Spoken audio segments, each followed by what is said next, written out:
The game wasn't over yet, but the yellow ropes were brought out at the American Airlines Arena. Many fans had left early, and the staff began setting up for the championship celebration. In Game 6 of the 2013 NBA Finals, the Heat were trailing 2-3. With only 28.2 seconds left on the clock and the score at 94-89, Miami stood on the edge of the cliff. Chris Bosh pinched his thigh, telling himself that the game was not over and to never forget the taste of defeat. They start bringing out that damn yellow tape. I got pissed off. Yeah.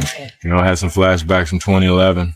When the ropes come out, you know the game's over. It was the ultimate test for us. Are you going to keep going when it looks bad? In 2013, LeBron James delivered an epic, historic season, averaging 26.8 points, 8 rebounds, and 7.3 assists per GAAA. He led the Heat to a 66-16 record, the best in franchise history. He personally swept the team leads in 7 core statistical categories: points, rebounds, assists, steals, field goals made, free throws made, and minutes played. His player efficiency rating, PER, and win shares ranked first in the entire league, leaving the other members of the Heat's Big Three far behind. He orchestrated a staggering 27-game winning streak, declaring his determination to defend the title with a crushing momentum. CCTV used the phrase "Who on earth can stop LeBron James?" to marvel at his dominance. At the same time, he won the 4th regular season MVP award of his career with 99.2% of the first-place votes. In an era where traditional rim-protecting centers were still viewed by many voters as the typical image of a DPOY Defensive Player of the Year, he finished second in DPOY voting as a versatile wing defender, while the winner, Marc Gasol,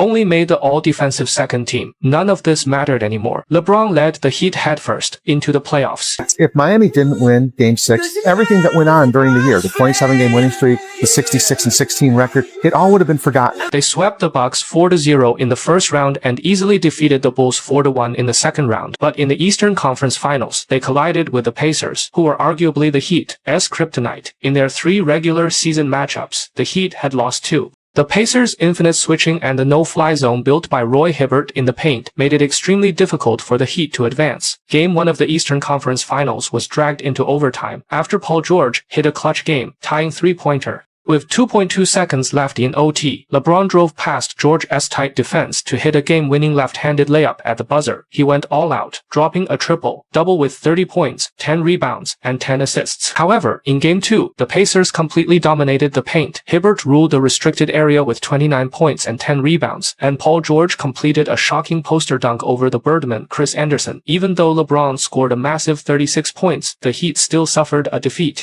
The series was brutally dragged into a do-or-die Game 7. LeBron and Wade fired on all cylinders, opening up a 15-point lead by halftime. LeBron personally locked down Paul George, holding him to a completely silent 2 for -9 shooting performance. The Heat secured a resounding 99-76 votes victory, advancing to the NBA Finals for the 3rd consecutive year. Their opponents were the San Antonio Spurs, who were returning to the finals after a 6-year absence. 6 years prior, Tim Duncan's famous words, "The future is yours," were still echoing in their ears. In Game 2, the Heat deployed a small ball death lineup. LeBron's monstrous face-to-face block on Thiago Splitter's dunk attempt was a microcosm of the game. 5 Heat players scored in double figures, blowing out the Spurs to tie the series. However, the ensuing road trip dragged the Heat into a quagmire, leaving them trailing 2-3 after 5 games. The Spurs' Danny Green hit 25 three-pointers in the first 5 games, shattering the finals 3-point record previously held by Ray Allen. Duncan was just 1 step away from his 5th championship, pushing the Heat into a desperate do-or-die situation for Game 6. After an evenly matched first quarter, the Spurs built a 10-point lead heading into the 4th. With 28.2 seconds remaining, a turnover by LeBron sent Manu Ginobili to the free throw line.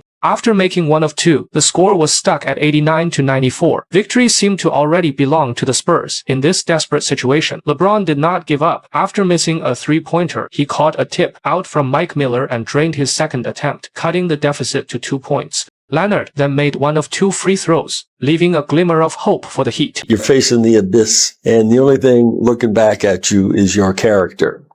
You can never, ever give up. In the final moments, LeBron's three-pointer bounced off the rim. Amidst the triple team, Bosh grabbed the most important rebound of his career and passed it back to Ray Allen in the corner. Allen backpedaled, planted his feet right behind the three-point line, and shot a fadeaway that traced a perfect arc. The ball swished through the net, tying the game. Yeah. Bang! Allen from downtown! Everything is slowed down, and my body at that point just took over and said, hey, we've done this before. The best three-point shooter in the history of the game of basketball. This was his only made three-pointer of the entire game. The American Airlines Arena instantly went from dead silence to pure jubilation. The fans who had left early missed their chance to witness this history-altering, game-tying shot. Ultimately, Bosh blocked Danny Green's potential game-winning three-pointer in overtime. LeBron scored a massive 16 points in the fourth quarter, finishing the game with a triple-double of 32 points, 10 rebounds, and 11 assists. The Heat narrowly escaped death and forced a Game 7. So for anybody that said, I saved his career, like, we can make the same case for him saving out, putting us in the position to win the championship. In the ultimate showdown, Duncan slapping the floor in frustration became a classic image, while LeBron redefined what it means to be the god of Game 7. In the fourth quarter, the Heat successfully defended their title, and LeBron was once again named Finals MVP. I'm LeBron James from Akron, Ohio, from the inner city. I'm not even supposed to be here. That's enough. Every night I walk into the locker room, I see a number 6 with James on the back. I'm blessed. So what everybody say about me off the court don't matter. I ain't got no worries.